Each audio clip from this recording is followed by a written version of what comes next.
Hi, everybody. This is Elenbaas from Nightlight Astrology. It is Tuesday, December 3rd today, and I'm going to share with you a birth chart from my client practice. I have permission from my client to share this with you, so this is an anonymous chart, but I will tell you some of this person's story and show you some techniques for reading the birth chart that come from the practice of Hellenistic astrology.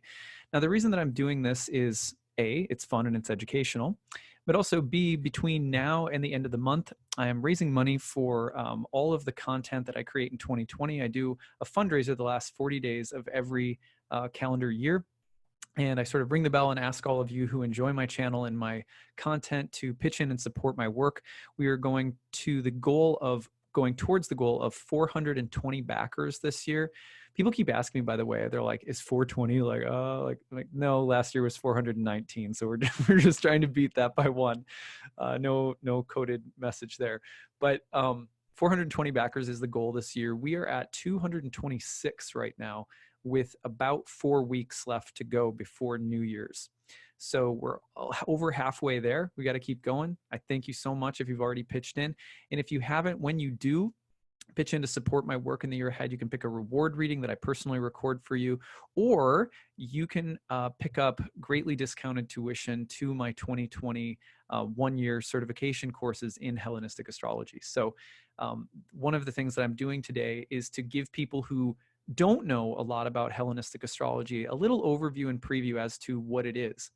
Along with this, I'm also going to address a question that I received from one reader recently, but I've received many times and have been meaning to sort of make a video in response to it, which is, what's the difference between modern and ancient or traditional astrology? And is it a big deal or what? So I'm going to try to address that first, sort of philosophically, and then dive into a chart and show you today some of the techniques of Hellenistic astrology from a recent reading that I did. Okay, so that's the agenda for now. And again, if you like this channel, would like to contribute, the Kickstarter link is in the description of this video. It's also in the comments section. And again, I thank you so much for your support. So we're almost there. We're over halfway there. All right, let's go ahead and talk first about sort of philosophically, like, what is modern? You'll hear people say modern astrology versus ancient astrology. In some ways, everything is modern astrology. Let's just start with that. When I say I'm a traditional astrologer, what I mean is that I'm a modern traditional astrologer. You can't help but be who you are in the time and place and circumstances in which you live. So first of all, there's kind of a false dichotomy that gets made between modern astrology and ancient astrology. Everyone who practices any form of traditional, classical, or ancient astrology is not practicing it exactly as it was practiced by some specific person or school of people long ago. What it means when we say that, you know, you're practicing traditional astrology is that you are using the techniques, theories, practices, and often, especially in my case, are more personally committed to some of the core spiritual teachings of ancient philosophers and metaphysicians and things like that. But frankly, so are a lot of people in the modern era. For example, many modern astrologers who may read the chart in a much more specifically modern way are still committed to spiritual philosophies that look a lot like they did thousands of years ago. For example, Carl Jung, who's been one of the main sort of philosophical influences upon modern astrology, the psychological paradigm of modern astrology, his belief in the alchemical process of individuation is rooted in his understanding of esoteric mystical philosophies from, you know, long ago. So mystical wisdom is, in a sense, timeless. And so there's this funny way when we start talking about what is the difference between traditional astrology and, you know, modern astrology. It's sort of a false dichotomy, because all spiritual wisdom is, in a sense, timeless. In many cases, modern astrology shares many of the same timeless beliefs about the soul, about why we're here, about reincarnation or transmigration of the soul, that ancient people who practice a more traditional or classical form of astrology believe. So I really believe that there's more that unites us philosophically and spiritually, even psychologically, than divides us. So again, what do we mean when we say modern astrology versus traditional astrology? Mostly what we mean is that you're going to be, if you're practicing traditional astrology, you are going to be studying, learning, and implementing the language, system, techniques, and practices that are found in source texts or traditional textbooks on astrology that come from the Renaissance, that come from, medieval Europe, or the Arabs or Persians or Indian astrologers, or that come from the Hellenistic Greco-Roman era of astrology, dating all the way back to like the last 500 years BCE. Those techniques, practices, theories, that language, that system, that craft is in many ways very, very different from the practices of modern astrology. So when people say you're learning traditional astrology or Hellenistic astrology or even Indian astrology or medieval astrology or something like that, or even horary astrology, which is a classical form of astrology, that what they really mean is that what you're doing is you're practicing astrology according to the traditional theories, techniques, and practices. Now, that does not mean that they are mutually exclusive to newer forms of practice that have emerged in more recent times. For example, as someone who primarily uses classical techniques, Hellenistic techniques, I've also been deeply informed by modern psychological astrologers like Liz Green, who was a student at the Jung Institute, or my practice is deeply informed by Jung and James Hillman, among other great psychologists, archetypal thinkers like Richard Tarnas. And I use the outer planets, which of course were not around long ago. So there's also this false dichotomy that exists out there where people say, you're either practicing classically and in the correct way, or you're practicing in some modern derivative sense, and it's not, it's not good. Or it's missing somehow the integrity of the real history or something like that. So these are false dichotomies for a lot of reasons, but one of the main reasons is that there is, and of course on the other side, before I go forward, modern astrologers will often say, you're stuck in the past. You're practicing things that aren't as evolved. They're old, they're outdated. They came from a culture that was somehow backwards and therefore produced some kind of backward system. You'll hear things like this as well. Another false dichotomy. Modern astrology, of course, is filled with all sorts of new innovations and techniques, but we should understand that those new innovations and techniques are also, in a sense, timeless. They're not better. They're not, worse. They're just new faces of the same basic divinatory language that have emerged in a new time, place, and circumstance. Just like there are many different forms of divination that have emerged at different stages in history all over the world. So these things are, in a sense, timeless. The use of the outer planets, even though we can mark a moment in history when they appear and are discovered, so to speak, in our consciousness, we're aware of their existence. The reality of the archetypal dimension of consciousness associated with these archetypes is timeless, right? And so in our practice of astrology, when we start to include them, I don't think it's healthy to think of them, the practice, as becoming better or even becoming worse, which some people will do. Like, oh, once the outer planets came around, then, classical astrology, the real astrology really started going down the drains. Or again, you'll hear the opposite. Well, now that we have the modern planets, everything's so much more evolved and enlightened. We should, my personal belief about this dichotomy is that we should think about new developments in astrology as appearances of timeless wisdom. And timeless wisdom appears in certain times and certain places and certain circumstances for certain seasons, and then often disappears again. So I think that's the approach we should take to any kind of divinatory wisdom or pieces of the language, that it's all, in a sense, timeless. And there's nothing incompatible necessarily about using all sorts of newer developments in astrology alongside of more traditional elements of astrology. My career, you could say at this point, is focused on helping people who have had some exposure to the techniques, ideas, theories, and practices of modern astrology to ancient classical traditional forms, because I believe that meaningful synthesis is possible. And so in a sense, that's kind of like a subcurrent of all the work that I do. I believe that there are things that we don't have in our toolkit that classical astrology gives to us.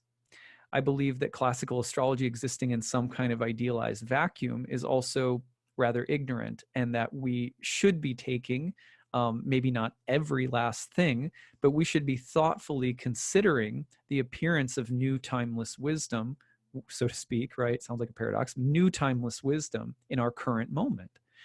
So that's my take on that question. People have asked me a lot in the past, could you really flesh out what is the difference between ancient and modern forms of astrology? Now, practically speaking, so that's kind of the philosophy piece of it. Practically speaking, the differences are sometimes really big. For example, in modern astrology, many of the things that you learn are given to you in cookbook fashion. This is what this house, this is the topics associated with this house. Third house, siblings, communication, writing, blah, blah, blah. Fourth house, your parents or your family, your property, or stuff like that. So you get a list. Same thing with the signs. You get descriptions of behavior. And the planets, you get descriptions of characteristics, things like that. Most of the time, what I found when I started studying ancient astrology, what I found right away that I didn't even know I had been lacking was the underlying rationale that led to those lists, that led to those designation of topics. Why do the planets mean what they mean? Why does the zodiac come to exist at all?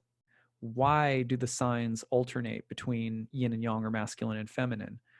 Why does every sign get 2 houses of rulership? Why are the topics of the houses the way that they are? Where did they come from? Ancient astrology, when you start studying it and getting into it at a deeper level, starts to address those questions in a way that often modern astrology doesn't, specifically because in large part, modern astrology has not been as in touch with the source texts of the tradition, whether they were medieval source texts or even older Hellenistic source texts. It's more recently in the modern period of astrology that those source texts have been translated into English and been more widely read and distributed within the professional astrological community. It's not to say that the modern astrology was some kind of brand new invention. It is just to say that in the game of telephone taking place over thousands of years, millennia, that there are things that we've lost. There are things that we're not aware of any longer. There are a lot of technical concepts that we don't understand. And so one of the things that the great benefits of studying ancient astrology is that you're going back to try to understand things like, why is the moon associated with Cancer? Why is the sun associated with Leo? Right? And then there's an elaborate web of dignity languages. Why is Saturn exalted in Libra? Why is Saturn depressed or in its fall in Aries? First of all, many people don't even know that a language like this exists to qualify and shape the texture of planetary symbolism called essential dignities. Not only that, but if they do know about it, they have no idea why those designations exist in the first place. So these are problems that people have when they're studying modern astrology, that sometimes they aren't even aware of the fact that they have. For me, when I was studying modern astrology, I thought that for example, that Aries had something to do with the first house, and that Taurus had something to do with the second house, and that Gemini had something to do with the third house. First sign, first house, second sign, second house, like that. Ancient astrologers had a completely different rationale for assigning the topics of the houses that had nothing to do with the signs. So today we've come up with a different explanation for why the house meanings are what they are. They have something to do with the signs, sometimes called the 12-letter alphabet. And in fact, this is not really where that comes from. And for me, I really want to know where these theories and techniques actually came from. How were they derived? These very visionary sages or seers over centuries, or perhaps a smaller group that sort of discovered this, like a team of physicists would today discover an elaborate theory of the cosmos. What is the underlying logic and rationale that's generating this immaculately sort of beautiful web of interconnected craft? So ancient astrology is about helping people to understand those things. So the common question that I get when people are like, should I take your course or not? Because I already know astrology and I don't want to relearn the basics. The point of studying ancient astrology is sort of to start by saying, I promise you, you don't actually know the basics. Because that was my experience. I've been practicing full time for like 4 or 5 years when I started getting into ancient astrology. And the first thing I realized was, wow, I actually did not know most anything about the basics. And actually, the knowledge, the deep sort of esoteric ancient knowledge of the basics, even though in some ways we're still piecing them together, people who study ancient source texts there's many points of debate and ongoing questions and things like that. But it's the study of those root level craft questions that completely illuminates your question in a new way, or your practice in a new way. So for example, like, let's say that someone classically, right? Like, let's say that someone is sitting down with you to teach you how to play piano, right? And let's say that they just tell you, play this note, this note, this note, that note, like that. Okay. You hear the musical scale. You're like, wow, I can hear, or not the musical scale, but you hear the music coming out. Okay, beautiful. People can teach you how to play a lot of things. Just hit this note and then this note sequentially like that. But when someone teaches you how to read music and teaches you underlying musical theory and teaches you the underlying structure of scales and chords, would you not agree? I think everyone would. I'm making my case here. Would you not agree that at that point you have more freedom, more fluidity, and the potential to move about more freely within the structure of music? So ancient astrology is like that, and this is why I'm so passionate about teaching it to people. Do we know everything about ancient astrology? No, but we know a lot more now about very basic things that for many people, they just have no knowledge of, because modern astrology teaches you things like, well, the third house is this, and the fourth house is that, and the fifth house is this, or this sign points to these kinds of qualities, or, whatever the case might be. But this one doesn't, or this planet over here means this or that. And it's kind of like telling you, this key, press that one, press this one, press that one. And it's very, very rarely that anyone tells you, but what's the real difference, real conceptual, philosophical, and craft difference between a house and a sign? What's the difference between a planet and a sign, and what's the difference between a planet and a house? Why do aspects exist? Where did they come from? How were they arrived upon? What do they mean? What is the difference, real difference between a sextile and a trine, and not just any difference, but then ancient astrology very specifically, like when two planets are in a type of relationship, which planet will influence more power over the other, or which one will be more receptive and which one will be more active? These kinds of questions, right? That's what ancient astrology is trying to address. And so in many ways, like, people who come through the program that I teach, my first year ancient astrology for the modern mystic course, what they start to realize is like, wow, I've known this stuff, but I've never known it.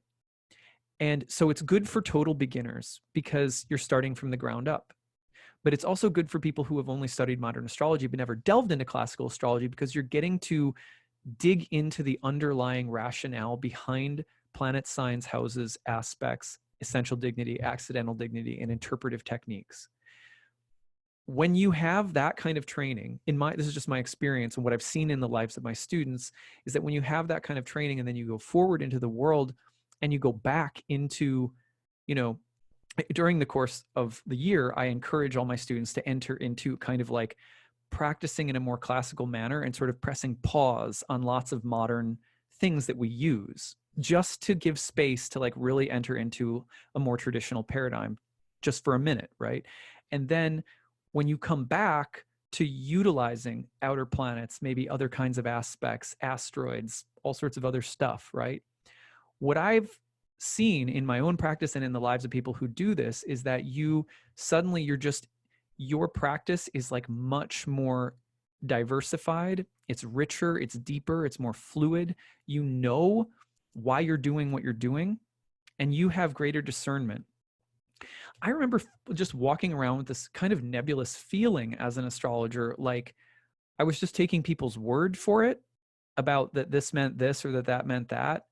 And it seemed like every astrologer kind of had something different to say about what things meant, and that there was the lacking of a cohesion or a sense of a unified craft or like a guild, like we all kind of speak somewhat the same language. Now, I'm not suggesting that everyone be or act or think the same about astrology, but studying classical astrology also helps you to recognize a more consistent use of craft. And where that exists, where there's more consistency in craft and repeatability of the same techniques and methods, you become more concise, you become clearer, you become more organized. And for me as an astrologer, that was vital, because when I looked at charts, I often felt like I was making things up. Sometimes I was getting hits of intuition. Sometimes I felt like I was authentically using some kind of true technique or theory, but it oftentimes felt really jumbled and sort of like all over the place. And then, listen to one talk versus another talk versus another talk, and it would feel like just going in a lot of different directions. And again, result was confusion. So another reason that I think that ancient astrology can be really useful, even though I don't think we can go back to the past and live in some kind of idealized classical model of astrology, is that it helps people to develop more of an understanding of the underlying rationale behind the entire language of astrology, especially the basics. And from that standpoint, one is able to move about with greater flexibility. Instead of going note, note, note, and I'll just take your word for it, you're getting into what the ancient source texts say. You're getting into the underlying philosophy behind things. You can walk away really knowing why the third house or the ninth house or the 11th house ever came to mean what it means. So when you have that, you have something far greater than just a list of topics. Similarly, when you know the real concrete, philosophical differences between the sun and the moon for ancient astrologers, how it fed into a metaphysical and cosmological view of reality, you don't just have, well, moon is emotions and sun is your ego. It's so much more than that.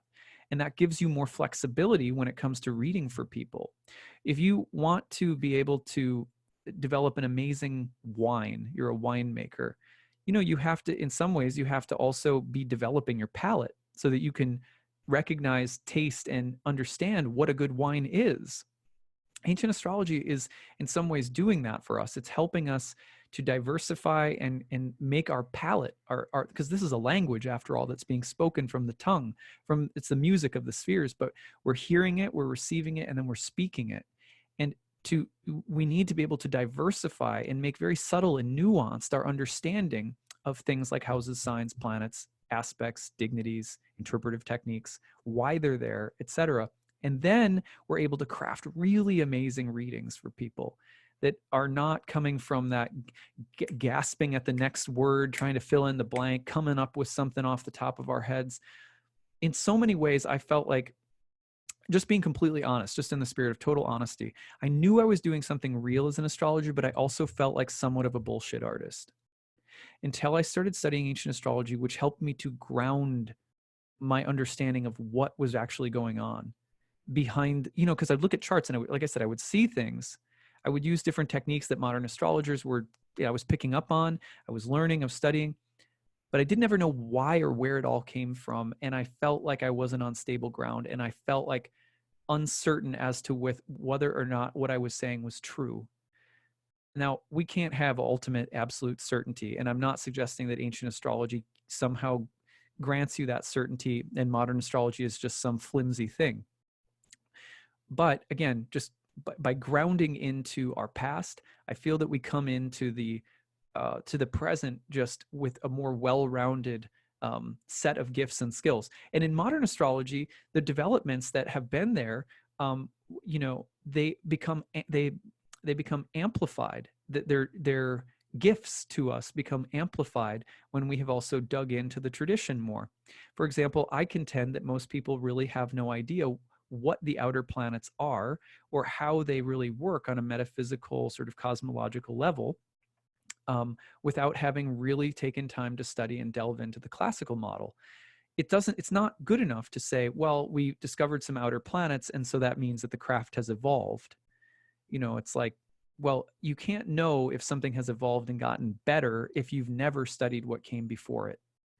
So my feeling about the outer planets, for example, now, which I use every day in my practice, is that the outer planets have a fundamentally different role to play and in astrology than the classical planets. So therefore, I do not believe that they rule signs. They don't. This is, and I in my class, I really make the case. I let you decide, obviously, like you can be the judge of it for yourself, but I make the case that you can't really understand why the outer planets also should not be given sign rulerships or be associated with any houses until one really understands what ancient astrologers were saying about planets and houses and their relationship with one another in the first place, what to speak of the elaborate system that was created around the planets, signs, and houses, and that you can't just go jamming new planets into that system willy-nilly, which is what, as soon as I started studying ancient astrology, and I realized, like,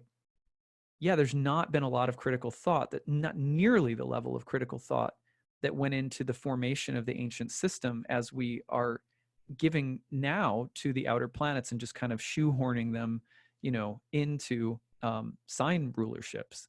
We haven't even really understood what sign rulerships meant philosophically. Like someone says, oh, a planet rules a sign. Well, I know that this planet rules that sign. Yeah, but why? And where do rulerships come from? And why did rulerships ever become an idea? Do you see what I mean? When you have that kind of knowledge, when you're at least thinking about that kind of knowledge, your relationship with astrology changes radically. So that's why I'm so passionate about ancient astrology. In modern astrology, some of the main core differences, you could say, practically speaking, is that whereas in ancient astrology, the chart is looked at as the karmic field of your life, the fated sort of environment of your life, and you are just one part of that chart. The modern take on the chart is that the chart is a sort of blueprint of the mind and of psychology and behavior. And so many people will use the chart for the sake of, sort of psychological self-analysis and sort of behavioral modification and stuff like that, which is great. It can be used in counseling and in therapy to great effect. In some ways, modern astrology has also developed brand new ways of looking at the birth chart as the field of karma, as an evolutionary astrology, where evolutionary astrologers look at the nodes and Pluto and so forth. They have a whole system down that represents in some ways a new form. My point has never really been whether that form is the right form or not. My point has been that I would love for more evolutionary astrologers, for example, to be educated in ancient astrology, because I believe that could do nothing but help our modern forms of astrology to become better and more interesting. What did ancient people think about karma? It's very different than what the evolutionary paradigm presents to us. No offense either. It doesn't have to be, they don't have to be the same, but it's very different. I find that many evolutionary astrologers I've met will have a very unconscious level, for example, of dogma about what they have to say about the nature of the soul, reality, God, and karma that is not uniformly in line with what ancient astrologers said in India or in the West. And my point is, again, like, okay, it could be a new paradigm. Fine. I don't claim to be God and have all the answers. It's not the paradigm I personally believe in. I take more after the philosophy of ancient astrologers in this regard around these questions.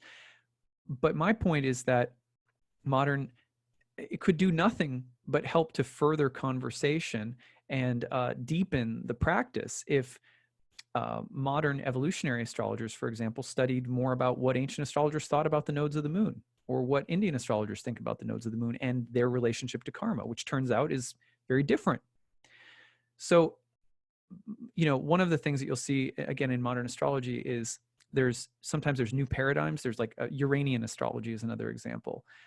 Tons of interesting forms of astrology. And my experience is that they work. My belief that they work is because I believe that they are paradigms of divination, and that paradigms of divination are very diverse in the world. So there's many different astrologies, as my friend Jen Zart likes to say.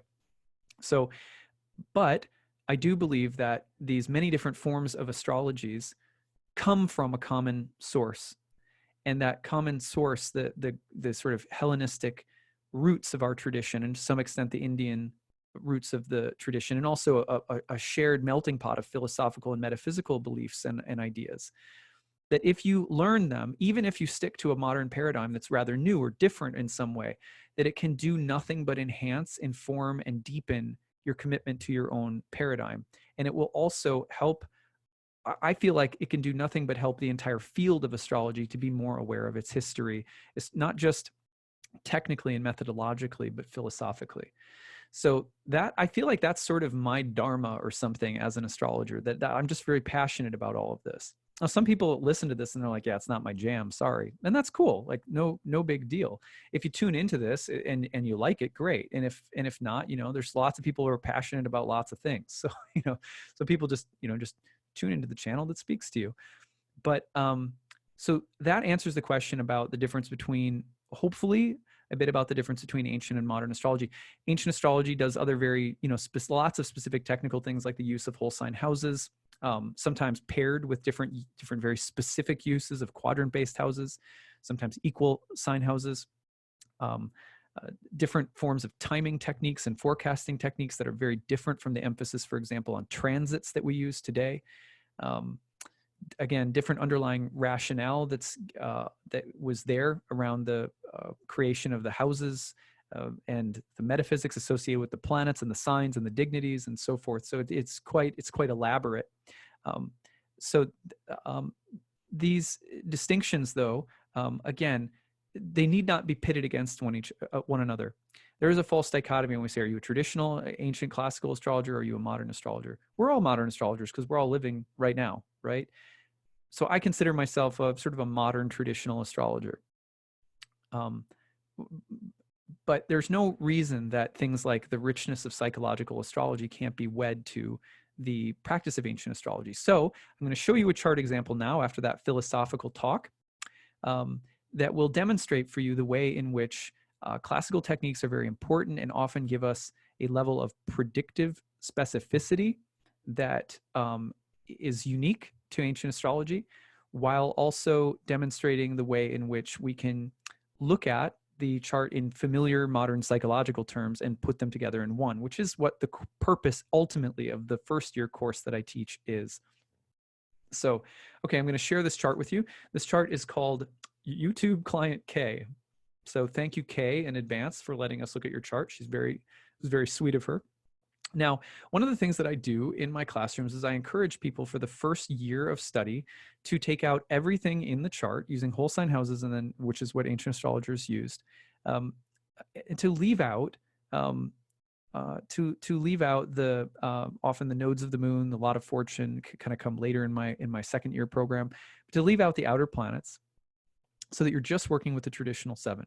Nothing against the outer planets at all, just to help you dial into sort of the simplicity, eloquence, and craft maneuvering of ancient astrology. So in this case, I've got the chart set for you just as I looked at it with my client this morning. Now, what I want to do first is show you the predictive methodology of the birth chart and using Hellenistic techniques that give me very specific predictive insights. Okay, and often people get these insights intuitively without necessarily knowing the traditional or classical sort of like techniques, and that's fine.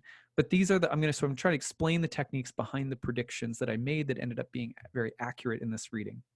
So we start off in this chart by looking at whether it's daytime or nighttime. The sect status of a chart matters a lot in ancient astrology, which is to say, if it was daytime, there are certain planets, the sun, Jupiter, and Saturn, that are going to be empowered. If it was nighttime, it would be the moon, Venus, and Mars, and Mercury can play for either the daytime or nighttime team.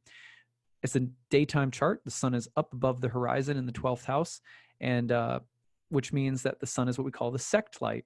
And there's a little team of planets that are empowered around it. Just kind of, these are baseline techniques that end up becoming important in interpretation. The sect light is also the ascendant ruler in this chart, and the ascendant ruler is a critical planet that tells us a lot about your health, the individual character. Like on the stage play of life, the ascendant ruler is like the character, the role that you're assigned. Are you Hamlet or are you, Juliet? Whatever your role might be is really defined in some ways by the ascendant ruler. It's, as my colleague Gemini Brett just did a talk, it's not just a mask, right? Sometimes people say the ascendant, like just your mask. No, in ancient astrology, it's so critical to an understanding of you, your health, your character. So in this case, Leo rising means the sun is the domicile ruler or the host of the ascendant, and it's the sect light, and it's placed in the 12th house. Now, the 12th house, it's in Cancer with the moon as its host in Cancer, and the moon is in Pisces in the 8th house. So that combination is what I started off looking at. Now, I noticed right away that the sun has just passed over a degree-based square to Saturn and Mars, and just very recently would have been in a malefic enclosure between them. When the sun was at about 16 degrees, it would have been sandwiched between the rays, you could say, of Saturn and Mars. So we look at that and go, okay, so this is a very difficult square and just outside of a potential malefic enclosure with the sun in the 12th house, dispositing moon in the 8th. Okay, so looking at that, and one of the things that I had, generally before my sessions, I have kind of a list of archetypal and symbolic possibilities that I'm looking at. Well, here, the 12th house was traditionally called Malas Daemon, or evil spirit, and that was a house that was associated with things that are taken away from us, things that we lose, whether it's our conscious control of life, our sanity, our better judgment, often a house that's associated with self-undoing, or if it's our bodily health itself through disease. It's a house that was associated with slavery and illness.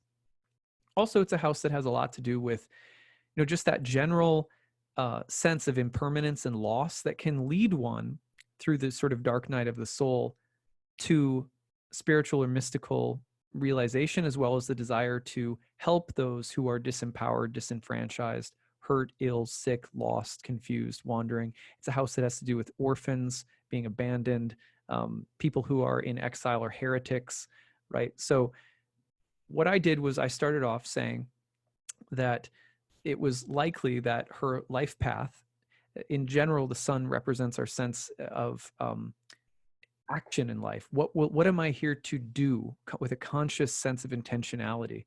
This is one of the ways that ancient astrologers talked about the sun.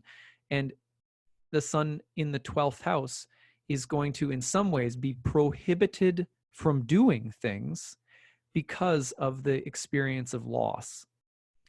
What would it lose? Well, the sun represents the father, and so it could be that one loses the father.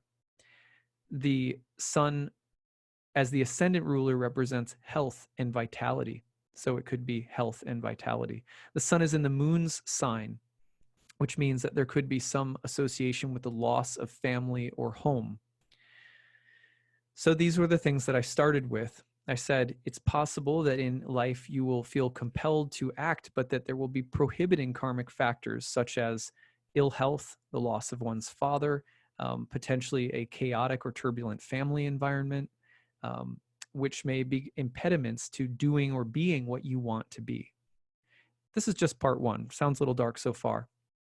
But she, of course, immediately, she confirmed for me that she had an absent father who was not there, that she has had troubled health problems throughout her life, and that she had a family where addiction to, if I remember correctly, it was methamphetamine for one family member, addiction and dysfunction and even violence were a constant.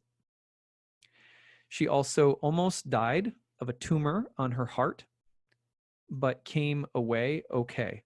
One of the things that I added in when I was explaining this to her is the potential for really potentially very difficult health scenarios that you likely overcome. The reason for this is that the sun, this is a Hellenistic concept, the sun is in a superior square to Saturn and Mars, just leaving a malefic engagement or malefic enclosure, which is a way of saying that there may be really difficult things that happen, especially around, let's say, health. The sun is the ascendant ruler of health, but that you'll be able to come away from them unharmed because the sun is in the superior position. It overcomes them, and also it's moving outside of the malefic enclosure. So it's a way of coming out okay. And she said, in fact, I had a tumor on my heart. miraculously I was able to pull through it and ended up being okay. So absent father, turbulent family with addiction, and a health problem that she was able to escape. Now that was just like my first, the first pass at talking about this 12th house sun.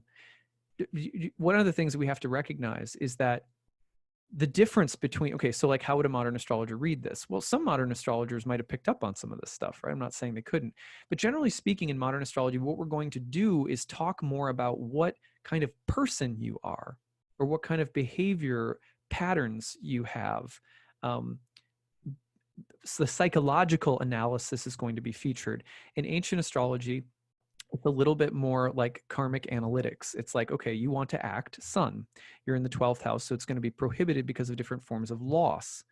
Those losses may involve sun, father, sun and moon sign, family. You may have, in particular, mom had a lot of problems. She was raised by a single mom who had a lot of problems. You may also run into really intense challenges to health, but come out of them sort of miraculously okay because of this analysis of this aspect. It was true, right? So not every session that I do will get to that level of specificity, right? But now let's talk about how we wed that karmic predictive analysis to something psychological. So in this case, I said, okay, so, but even though you've had these challenges, oftentimes people with these 12th house kinds of challenges will naturally develop a sense of empathy and compassion for those who are suffering. I said one of the life challenges sometimes has to do with, not confusing the healing that you're doing for the need to become the healer for everybody. This is psychological stuff that's right out of most understandings of the 12th house in modern astrology, right? And so you may be a healer, but you have to make sure you're really doing the work to heal yourself. Don't try to heal yourself by healing others, all the time, because that doesn't always work. And that's a Cancerian dynamic as well that we started getting into. So now we're unwrapping some of the Cancerian 12th house sun karma. Don't get a Christ complex. You know what I mean? Like straight up psychology. You could read modern Liz Green talking about this kind of stuff. Then I say, it's also likely with the moon in the 8th house and moon's dispositor in Pisces, which is Jupiter, down in the 4th house and angular, that you'll seek out the emotional support of a spouse who will provide financial stability and probably emotional stability as well. Why? Because the dispositor is the moon in the 8th house of a partner or other people's esteem or other people's wealth, money, assets, and resources. So the moon in this house says you may naturally, because of an unstable environment that you grow up in, also, not because, but kind of hand in hand with, look for that stability in a relationship, and a partner may be, have a prominent career and be successful and provide foundational wealth and support. Why? Because the moon is in Jupiter's sign in the 8th house. Jupiter moon combination is about wealth and abundance.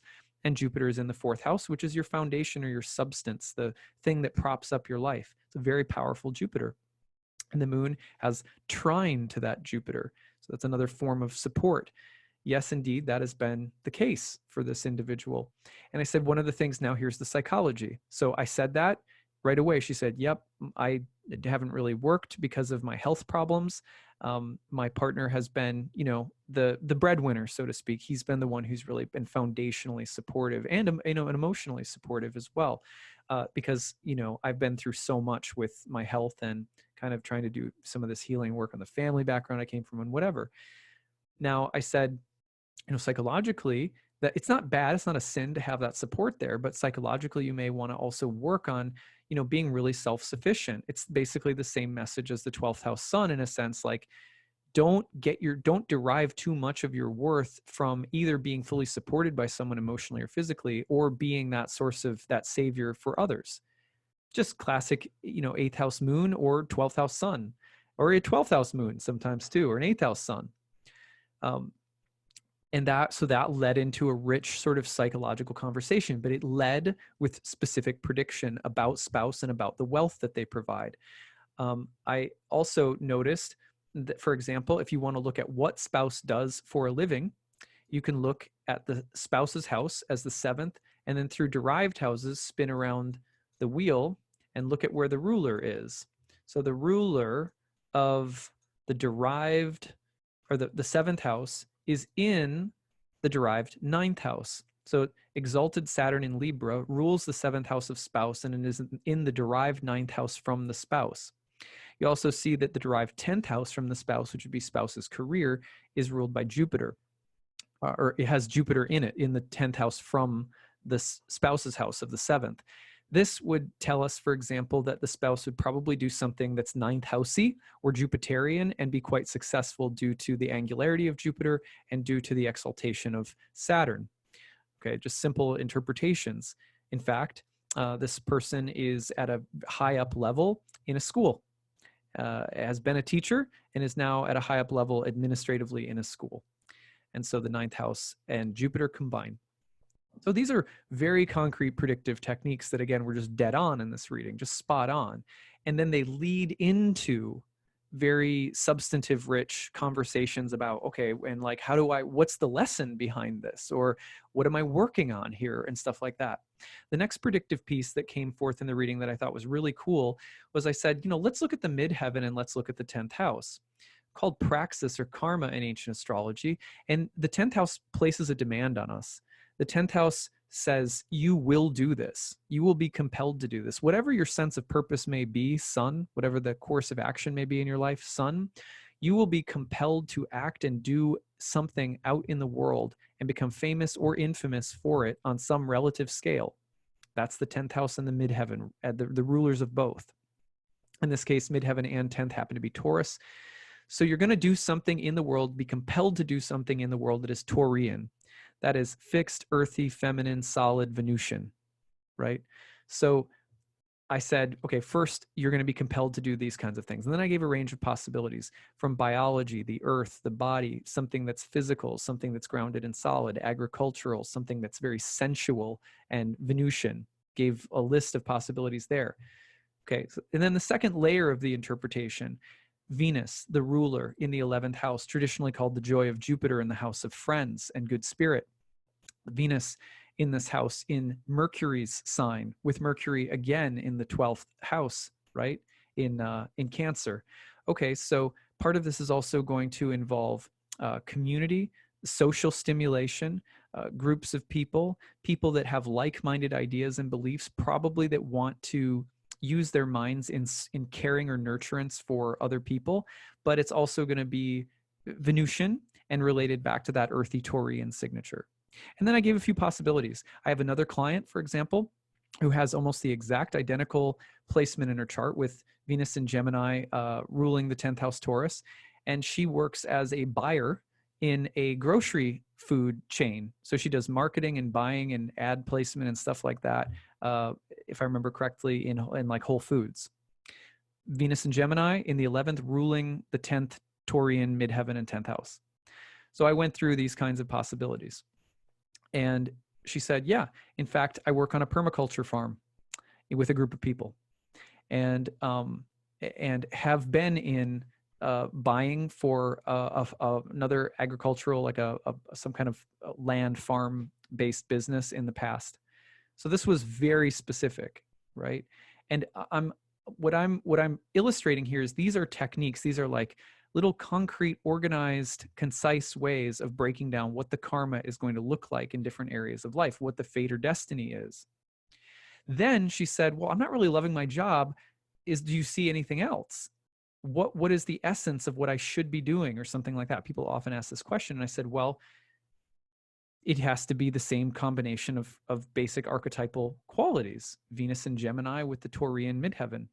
And you can't get rid of the fact that so much of your sense of life purpose runs through the 12th house. So part of this permaculture farm that she works on is also helping to build, I think it was build homes or build something for communities of people who are impoverished or in need. So that 12th house element is there, right? That feeling of the sensitivity to the plight and suffering of others born through one's own suffering that often is connected with the 12th house, even in ancient times. That's a signification of Saturn in the 12th house. So you can see in the texts, ancient delineation texts, that there's oftentimes a 12th house connection with deeper psychological and spiritual themes. So anyway, okay, so then of course we talked about different ways of taking those similar qualities and like, well, what else have you thought about? What else calls to you? What speaks to you? What do you feel you're lacking? What, and then we can have a conversation about how these same planets and same archetypes could morph slightly. Because after all, although this chart is telling us that there is a fate, that there is kind of a more concrete dimension to our karma, that we also have choice, and that these symbolic fields are alive. It's like a garden. You change your relationship with the garden, you water things a little differently here or there, it grows differently. So ancient astrology, in my opinion, gives us a more concise and consistent sort of karmic analytics that, if when wed to so many of the gifts and beautiful things within modern astrology, becomes just this really amazing way of doing astrology. It's just, it's fantastic. You can be very specific with people, and transits and tracking forecasting and stuff like that gets a lot more specific. The prediction in astrology is necessary. I saw a panel, there was a panel a couple of years ago at an astrology conference that is prediction killing astrology. And I thought this is one of the things that maybe is one of the more stark contrasts between modern and ancient astrology. In modern astrology, sometimes people say, if you predict something, then you're going to make that thing happen. If you make a prediction, and it's like a real hard, concrete prediction, then you're binding someone to that fate. And first of all, personally, I believe that's completely superstitious, because I happen to believe in the reality of karma and fate just very, very tangibly. I just have seen enough astrology over 10 years to realize that certain elements of life are destined. That's just it. But it's not a black or white issue. And I feel like sometimes both ancient people who practice ancient astrology can veer towards like everything is predictive, and modern astrologers can veer a little bit more in the direction of, no, it's all completely wide open. The future is undetermined. Both are untrue. For ancient astrologers, both were untrue. The field of karma is partly there and unmovable to some extent because of previous choices in past lives. So in our garden, certain things are blossoming right now because it's the lifetime in which they're going to blossom. And there's not a lot we can do about that. That seems to be the case because, again, like I've been doing this work for long enough where you just see it over and over again. On the other hand, we have free will, and our choices shape the relationship to the already existing karma, to the stuff that's about to fructify, as well as to the development of future karma. So in a session, if an astrology session does not have an element of appropriate, modest, humble prediction, as well as conversation about the best use of free will, I don't believe it's real astrology. That's the most radical claim I can make. If ancient astrology is being predictive and it's not including a conversation about navigating our life more intelligently, I don't believe it's real astrology. If modern astrology is doing astrology and they're talking about your future as though it's completely up to you, I don't believe that's real astrology either. That's my take. Feel free to disagree. Somewhere in the middle is what is, in my opinion, where real astrology exists. So to summarize everything, I believe that you really get that sense of the personal counseling insight from modern astrology. It's something that we've developed in this era in astrology in a really amazing way, maybe in ways that we never have before. But in ancient astrology, I feel like the karmic analytics are just solid. They're just better. So that's why I teach this class, Ancient Astrology for the Modern Mystic. That's my pitch for you as well, because again, like I said, I like people to know what I'm doing. I hope this answered a few questions and was fun and entertaining. Also, remember, I'm fundraising for the last 40 days of the year and trying to rally troops to come out and learn some ancient astrology and go forth into the world and bring some of the cool stuff about ancient astrology to others. Because I feel like, again, we've only had most of these source texts around in English being widely distributed in the astrological community for a few decades. So it's very relatively new. And I believe that you just see more tangible, beautiful results. Like this is an outstanding karmic science. So Anyway, that's what I've got for you. If you're interested in it, it's on sale for $900 through my Kickstarter. It's usually $12.99 for the early bird and $1,800 for the full year certification course with a payment plan. So it's a great deal. It's half off, 50% off if you pick it up through the Kickstarter between now and the end of the year. If you're in my year 1 class, and you end up wanting to take year 2, or you want to take horary astrology, which are 2 other full year long programs that I offer, you can bundle. You can get all 3 programs. You can get 2 programs, or you can just get 1. So all 3 programs are on sale through the Kickstarter. You know, another cool way to get into this better is to have a birth chart reading. So, you can check out my site for the readings, but obviously through the Kickstarter this year, I'm also offering reward readings. So thank you guys for listening to my plug. Thank you for supporting me in this work. I hope that this is interesting and uplifting. Ultimately, my conversation with client K was so fantastic. And, we were able to not only access some of the real karmic dimensions of her life, but really talk about how to meet those challenges and, how to sort of walk her path with deeper heart. And so I was really thrilled that she allowed me to share this chart with you guys. And I want to say thank you to her, and let's all send her the best for, you saw her chart, you notice she's got Saturn opposed to her sun right now. So we'll send you good wishes for Saturn opposite your sun in the moment. All right. Thanks so much, everyone. Take care. Bye.